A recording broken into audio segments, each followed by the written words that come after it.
Hey, good morning, everybody. Welcome to week 3. This week we're getting ready for our illustration slash sample essay, not sample, slash example essay. I'm going to go over those essays some more in detail today. I'm going to go over proper MLA formatting and show you some examples of the way your essays should look, some examples of how to write them, okay, and then a few more lists of topic to choose a topic rather than come up with your own. Okay, so this is a illustration slash example essay. They're essentially the same type of thing. Some people use the term illustration, but they're essentially the same. And by illustrations, we're not talking about like drawings or anything like that, okay? But illustrations means something that you illustrate verbally, so that people can envision, they can see what you're talking about in their mind, they can conceptualize it, okay? So that way it goes from the abstract to something that's much more tangible. Okay, you're writing essentially a 5-paragraph essay. You're gonna have an introduction, you're gonna have body paragraphs, and you're gonna have a conclusion. Okay. You are trying to convince us, your reader of your point, even though it's not necessarily formal. Okay, it can be much more informal, more conversational, more like you're talking to somebody, okay, and you're still trying to, you're trying to justify, okay, examples and illustrations. It's very abstract. They are talking about, character, like one's moral compass, or they're talking about having bravery or having a kind heart, but it all exists in the realm of generalization. There's nothing very specific to a specific illustration or example that they are discussing. Okay, the key to this is the different examples. Each paragraph is supporting your one major statement, okay, in the introduction, and the rest of it is about the illustration. Okay, so let's say your topic is how the government has ruined everything. Okay, do good, MA, ruin. Okay, that's an example. And so if that's the way you feel, okay, then you can provide three different topics, three different examples to say how the government has ruined something. Okay, and so you can do each of your body paragraphs are just highlight a different thing, one thing, in the whole place that the government has ruined. Okay,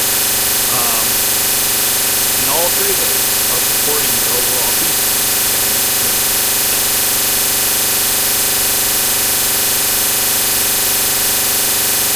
The government has ruined something.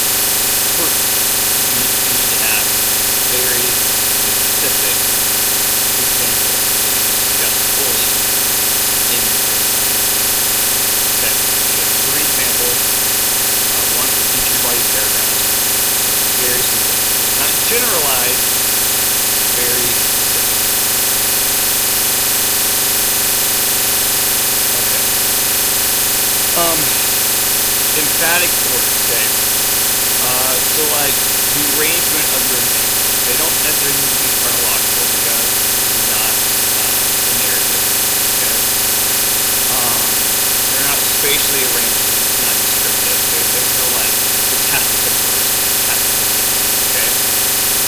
and it says they're logically, effectively arranged. Uh, and so some believe that like you should, if you feel like you have like one point that's stronger than the other point, then use that as your last example, and then you'll take the paper off later on. Uh, but also you might feel like you want to begin your essay early on, and you can begin and then bury your weaker examples if you start to have difficulty later on. That's up to you. Okay, so when you are getting ready to do this, you need to create an outline, and you don't create an outline just because it requires it. Okay, as a writer and going into college, this idea that like this course is really meant is meant to help you throughout all of college. Okay, like 3 or 4 classes are things like math and science. Okay, and like that's cool and all, right?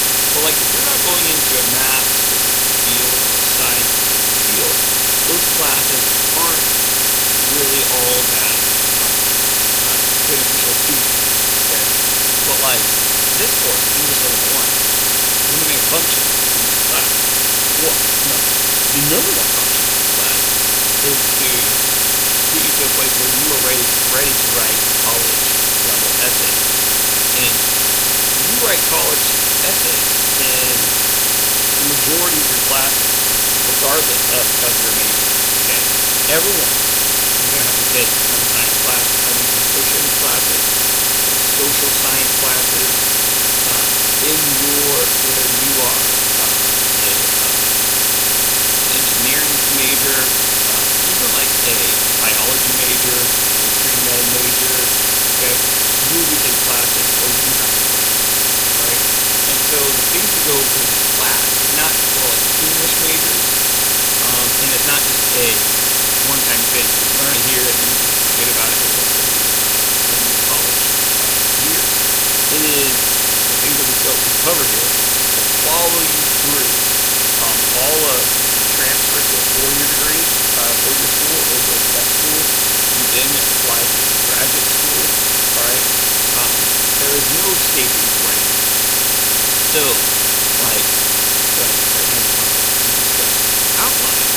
You should create an outline for all your papers at any class you're in, because the outline is what will help secure a higher grade in the teaching focus. An outline, it's just like someone who, before you get into, before you start driving to a new place, the majority of people look it up. They look up where this place is located, and they look at directions.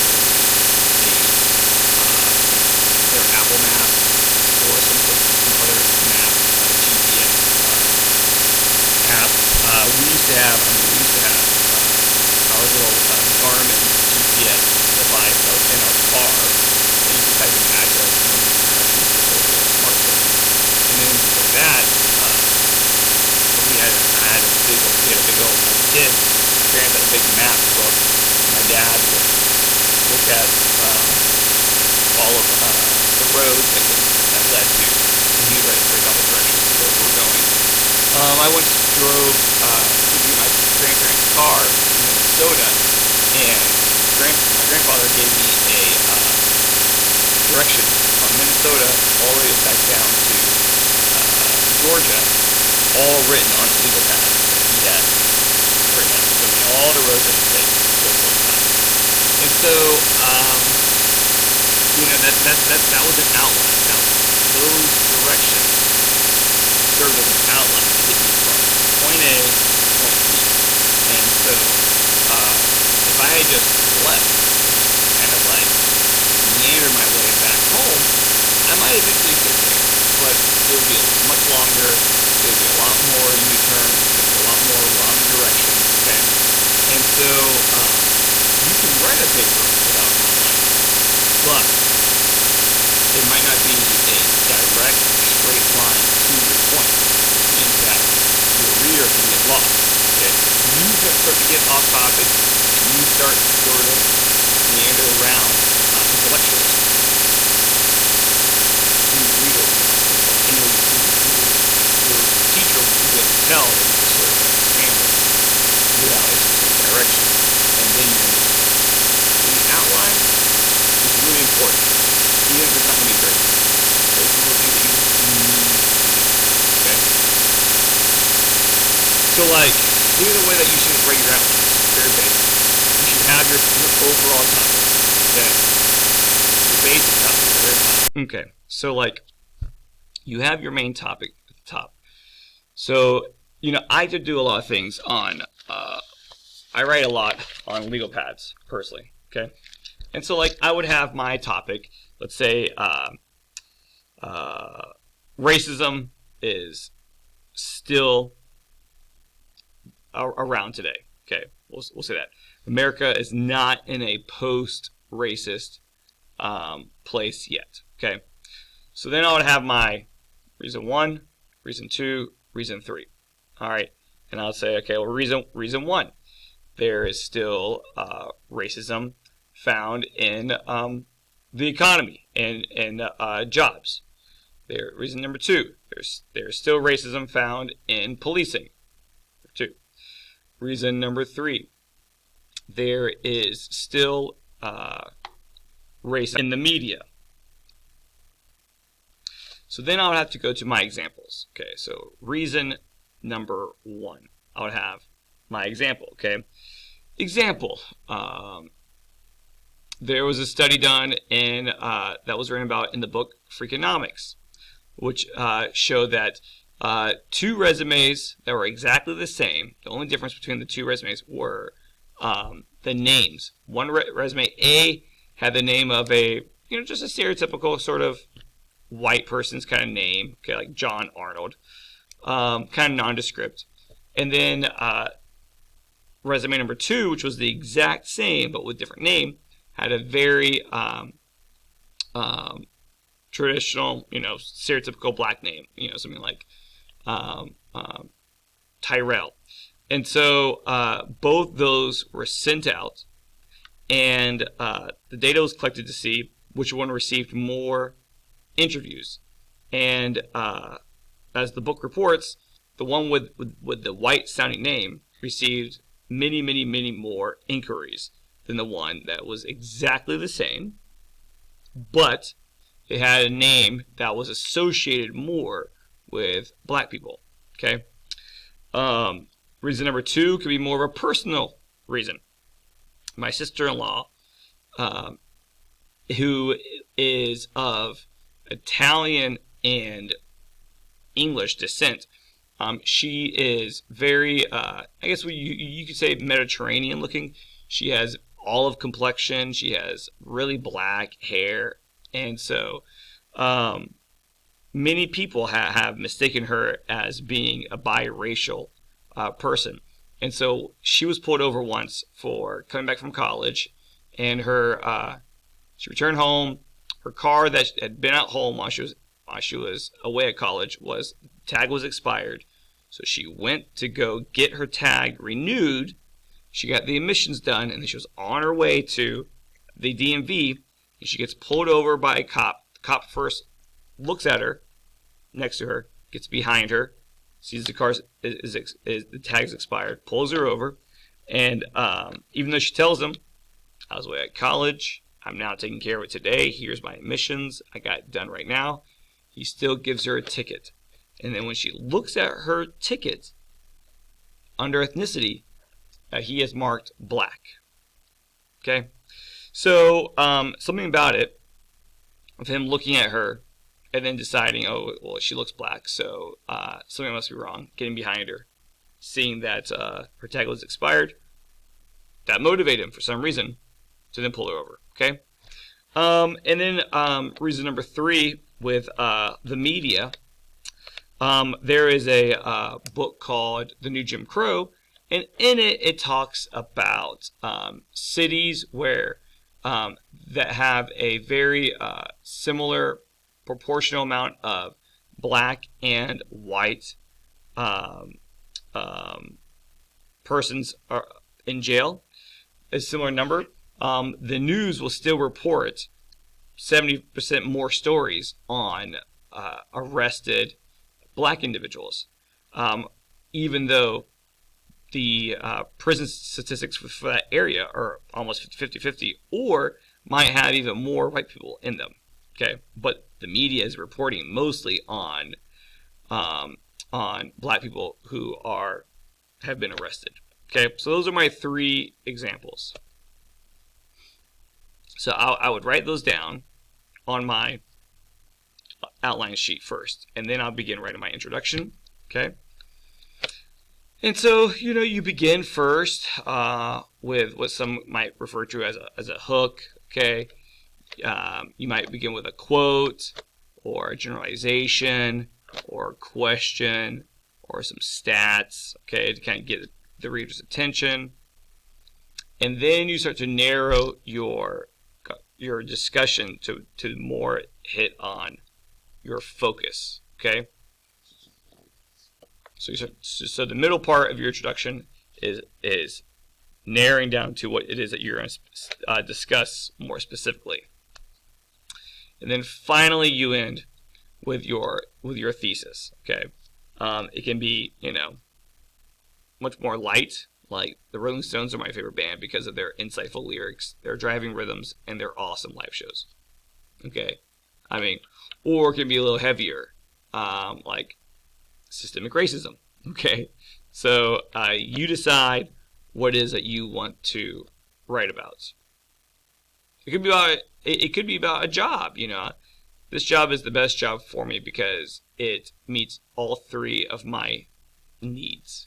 And then you lay out the 3 things that you need. Okay, let's move on. You can read through that yourself. Body paragraphs. So I've gone over before about how you need to. I went over last week the formatting of a paragraph, your body paragraph. Claim, support, analysis. The same thing applies to these body paragraphs. That's why I went over that last week. So that way you understand how these 3 paragraphs should be written, where you begin with your first point. Okay, so if I was say something like, the proof that racism still exists today can be found in the marketplace. Racism very much has a negative impact on the hiring of persons of color. That's my claim. And then I go through my support.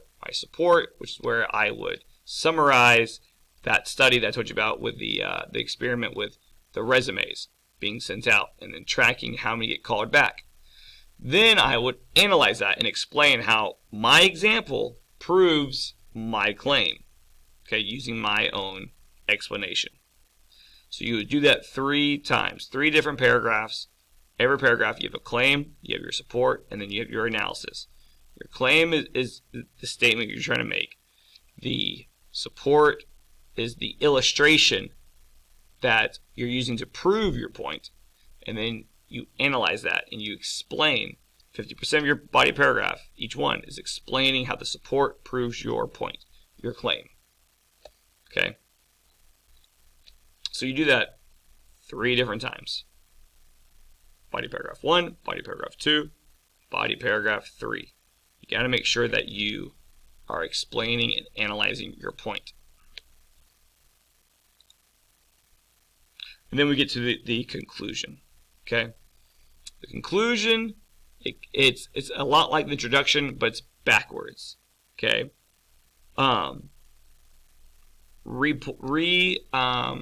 Readdress your claim, your thesis. Okay, your main idea. Okay. Re-emphasize the points that you made. Okay. And then end it with essentially a final kind of like leaving comment to your reader. This they call it a clincher sentence. It's kind of like another one of the hooks. It's like an ending hook. It's like you leave them with this last little, with your reader, with like thing to consider. Okay, at the very end. So that way your point is resonating on their mind. Okay. So try to hit all these points in your conclusion. Your conclusion should be just as long as your other body paragraphs. There's this, so a element of good writing is what's called balance. That your paragraphs are balanced, which means that they should be about the same size. Your conclusion and your introduction should be the same size. They can be slightly shorter than your body paragraphs because your body paragraphs are going to have just a whole lot more written in them. Okay, but your intro and your conclusion should be the same length, and your body paragraphs should be the same length. It doesn't look good when a teacher is going through your paper and they see like a really long body paragraph and then a really short body paragraph. That does not look good. And it doesn't look good to see like a pretty long introduction, long body paragraphs, and then like a really short conclusion. That doesn't look good either. You want to have balance in your writing.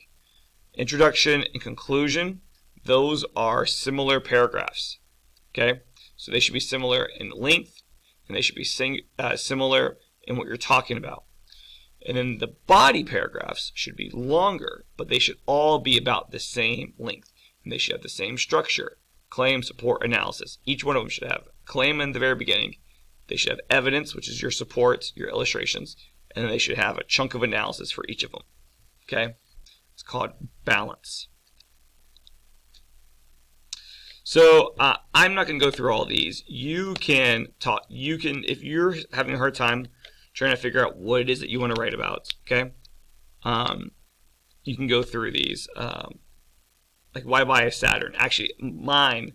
I should change this too. Why buy a Subaru? I have a Subaru and I love my Subaru. Okay. These are just different things that you could write about. If you are, you are at a loss about what topic, just pick one of these. Okay. I mean, it can be philosophical, it can be political, it can be religious, it can be personal, whatever you want. You pick a topic. Okay. Now let me show you some examples of what you're creating, your final draft. Let's see here. Okay. So here's a paper, okay, that someone turned in, and it's 740 words, so it's a little bit short. Okay, it's a little bit short. The MLA looks pretty good, except for there's an extra space here, so that person needs to fix that. And then there's this additional space between paragraphs. And the way I know that is that I highlight everything. I go to home. I go to paragraph. And I see, look, spacing 4, 0, after. After should be 0. Shouldn't be 8. So I need to fix that. And then, like, if this was, the whole paper should be double spaced. If the whole paper was double spaced, it would say double spaced here. But because it's blank, that means that there's some parts are double spaced, some parts are maybe multiple spaced. There's a variety of spaces, which is not good. So I'm going to click on double. Okay. You see how it shifted a little bit? So now, like, if I do it again, if I do Control A, select all, go to home, paragraph. See, now it says double because it all is double. Okay. Now also I noticed is that, look, see how this side is straight down? This is so nice, so clean. And this is all wonky, it's all jagged. We fix that is you go to home and you click on justify. Now, ooh, so nice. Now the only thing though it did that's wrong is it made my title to the left. I need to go back up to home and make my title center, but then everything else is good. Okay.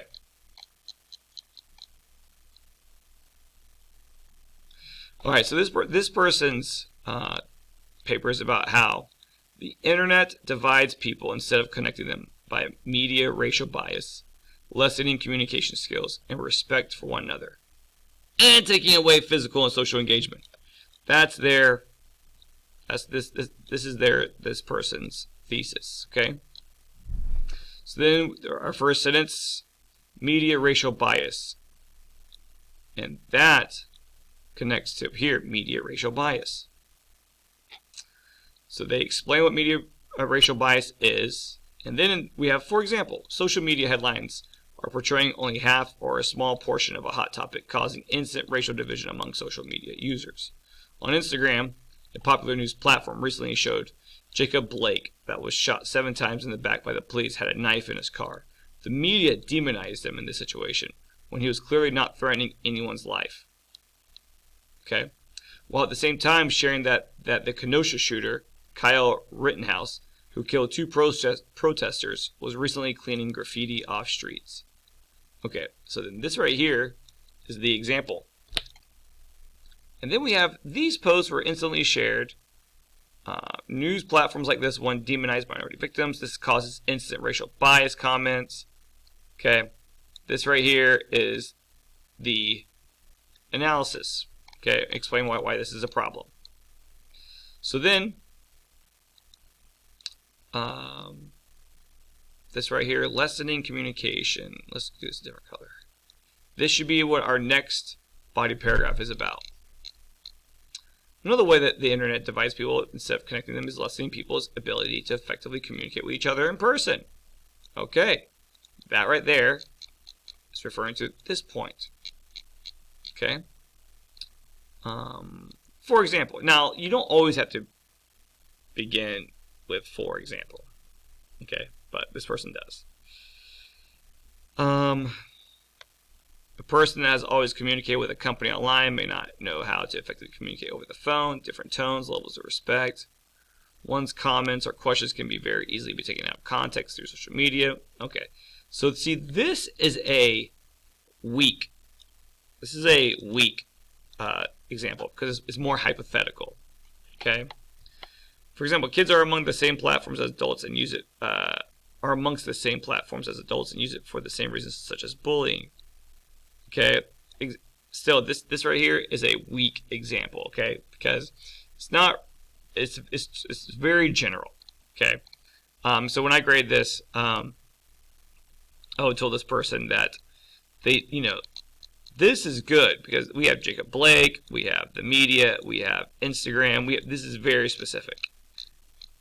These examples are not very specific; they're just very generalized, hypothetical examples. Like an anecdote would have been really good here. A little story would have been good here about somebody who experienced something. Okay.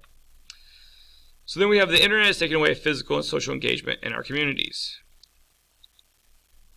All right, let's see. Taking away physical and social engagement in our communities. Okay, there you go. So we have 3 claims. We have 3 parts to our thesis. And we have 3 claims.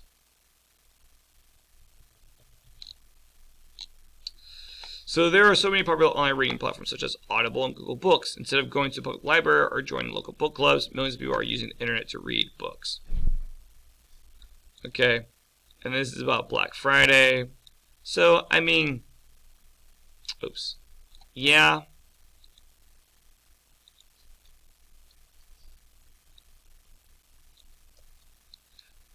But then, though, if we notice, 1, 2, 3, 4 lines about the examples, and then if you notice here, the analysis is just 1, 2, 3, 4, 5. The analysis isn't really that much more. You're supposed to have like 50% of the analysis. So this analysis needs to explain more. This is a better example than this one, okay? But also, it feels like the person could have, the student could have written more explaining and justifying why that's a bad thing. And then finally, we have the conclusion. 1, 2, 3, 4 lines for the conclusion. While we go back up here, and 1, 2, 3, 4, 5, 6 lines. So this person conclusion is too short. It needs to be longer. Okay, it needs to match much of what was said here. Okay, and if it seems like this person, what I think is that this person got to a pretty good. They wrote this whole paper in one sitting, which to me I don't recommend. Okay, because you start off strong and then you get tired and you kind of just sort of dwindle away. I would write 1 to 2 paragraphs a day and then call it a day, and then the next day read what I wrote and then write another paragraph or 2 and then call it a day, and then the third day come back, read everything I've done, and then write my last paragraphs. That way, you know, you stay stronger. Your brain stays sharper. You're not just trying to get it over with. You're not just become impatient, like blah blah blah. Okay, I would take more time, because if you notice, this essay just kind of gets worse. It starts off better, and then it gets a little shaky. So then there's this essay, which I'm not going to go over totally. I just want to point out that this essay is much more informal and first person. I went because that was what my family did. I started going to youth group. I did that. And then we had Chick-fil-A, this little discussion on that experience. Now this student uses a quote even though she does not have to. And I'd prefer you not to use quotes right now, because I've not taught you how to properly use them and to properly integrate them. And like this person did it incorrectly, because I never went over it, and I didn't like that. Okay, so if you use an outside source, just summarize what they say. Okay, but I mean, you know, I appreciate, you know, the effort, but you actually get points off if you include something and you do it the wrong way. Okay, so don't do that. Don't use quotes if you don't know how to integrate them and correctly cite them. Okay, but you can use first person though, which is fine. Okay, so I'm going to post those 2 examples, okay, to look at, and I'm going to post the PowerPoint so you can get an idea. Those 2 examples are not, they were not necessarily A papers, okay, but they're in the general realm of what you're doing, so you can still take a look at them, okay. And if you have any questions this week, oh wait, the work. Let's see.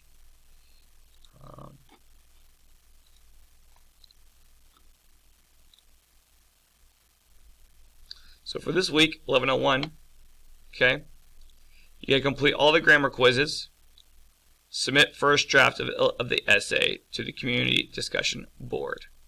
So I should show you that. Lessons.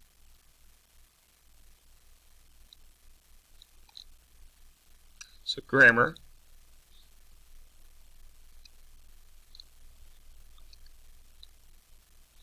So you need to go through all these. Okay. Take the quizzes. Don't worry about that.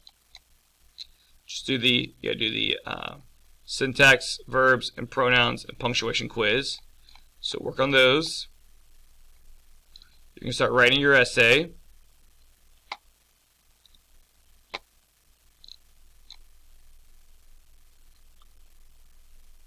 Okay, and then you're going to go to the class discussion board. Okay, well, I'll go ahead and create the thread now. Okay, essay 1, Peter, edit. Okay, so you're going to, hey, morning. That's okay. So here you're going to post your rough drafts, okay? And you'll be able to attach a file, submit it, and then so you browse my computer, put up your your essay, okay? Essay 1 peer edit, and you will submit. So like, let's just say I did this.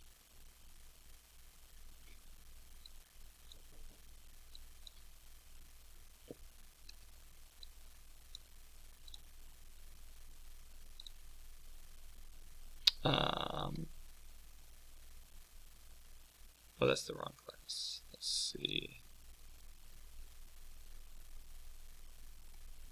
So where's my sample essay that I was doing?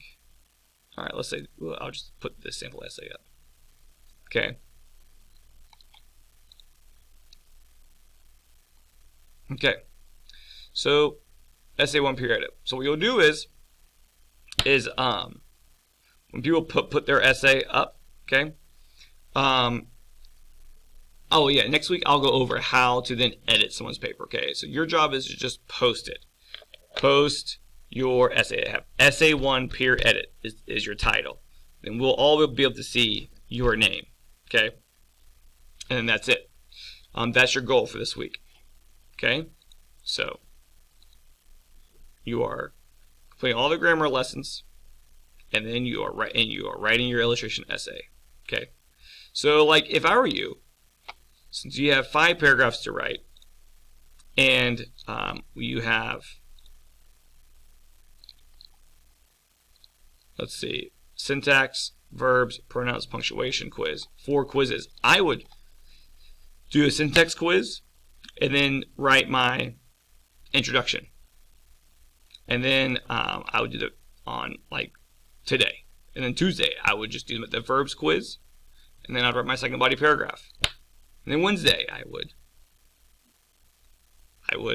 do the pronouns quiz and write a paragraph, and so forth.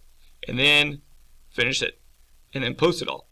And you can be done by Friday. And if you do this, like, little increments each day, you won't feel overwhelmed and full of anxiety, okay, trying to write an entire essay in one sitting, because you shouldn't.